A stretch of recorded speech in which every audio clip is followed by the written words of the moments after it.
Team, you ever had a day where you know what you need to do, but you just cannot find the energy to do it?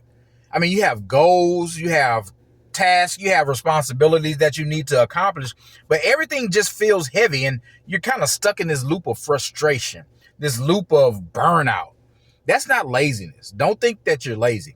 What it is that your motivation isn't aligned with your beliefs and your ideas right now in this particular moment. And today, what I'm going to do, I'm going to show you 3 different ways on how you can use emotional intelligence to reconnect with what really, really drives you so you can keep going even when life gets hard. Let's get to work.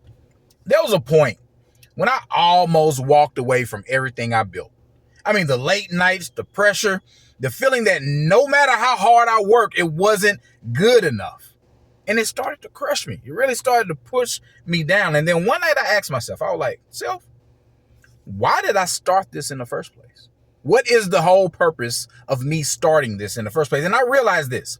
I wasn't tired of the work. It wasn't the work that I was tired of. I was tired of doing it for the wrong reasons. And that moment, it brought back to my why of why I'm doing things. And that's when the fire came back. You know, we need that fire. Motivation isn't hype. Real motivation is internal and it's about purpose, not pressure. When your goal is connected to your values and your emotional intelligence, you don't have to force yourself to move forward. You are actually pulled forward. You're pulled into it. Don't you want to be pulled into it? Let's go into how we can be pulled into it. One way you can do is to reconnect to your why. I always call it finding the root cause of why you're doing things and why are you participating in the things that you need to do. Behind every goal is a reason. If your goal is to get fit, then ask yourself, why does this matter to me? Is it about health? Is it about confidence? Is it about being there for your family? What is it really about? You see, when you lose your way, reconnecting to your why, what happens is your purpose fuels your persistence. Times get hard, times get tough. This is true, but your purpose fuels your persistence. The second thing that you want to do is you want to break it down. It's called the momentum builder. When you're breaking down the momentum builder, you have big goals that are overwhelming. So what you want to do, you want to make them bite-sized and tiny. It's kind of like a step to the ladder. You never get to the top just by jumping and leaping to the top. No, you have to put small goals, small steps in place so that you can work your way up to the top.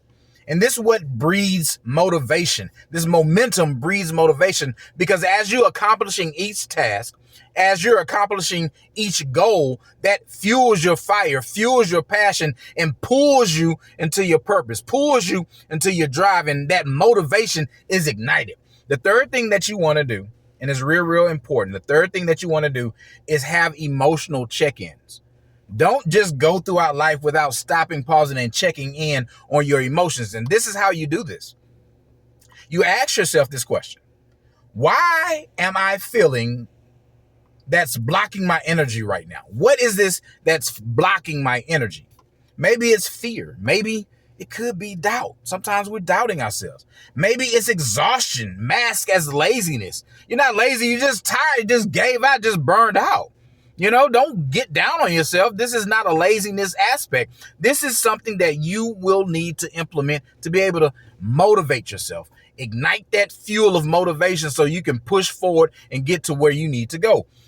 You know, a client of mine, they wanted to launch a business.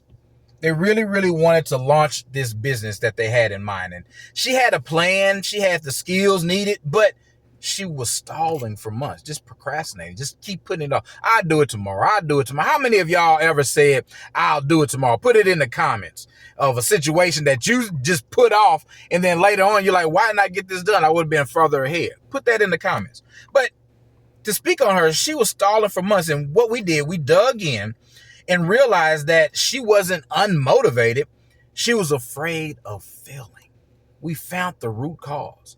I love digging into and finding the root because once we find the root, that's when we can put that fuel to that fire and move forward and be able to master ourselves and master our goals and what we're trying to accomplish. So what we did, once she named the fear, and reconnected to the why, her dreams started to make sense. Her dreams started to matter. She started taking small steps, and now her business is thriving because she decided to take that time to find the why, to find the root cause, to tackle the frustration, tackle the exhaustion, and be able to master those small goals to get to the bigger goal. So today I want you to make sure that you are focused on your why. So this is today's challenge, team. This week's challenge is going to be to reconnect to your why. I want you to take 60 seconds of your day, 60 seconds of your time, and I want you to ask yourself this question. Why does my goal really, really matter? Write it down. You got to put the thoughts on paper. Got to manifest the thoughts, manifest the spirit into the physical. Put it down, write it down. And when you write it down, I want you to really take the time to figure out, why does my goal really matter to me? And I want you to drop a comment and let us talk about what you discovered when you wrote this down. This is your week challenge. And to next week, what we're going to do, we're going to really dive into empathy, because when you understand other people's emotions, your relationships, your influence, and your impact, it starts to transform. So I need you to hit that subscribe button, hit that like button, turn on your notifications, and I'll see you next week. This is Coach Mike II. Remember that self-work is the best work, so let's get to work. Peace.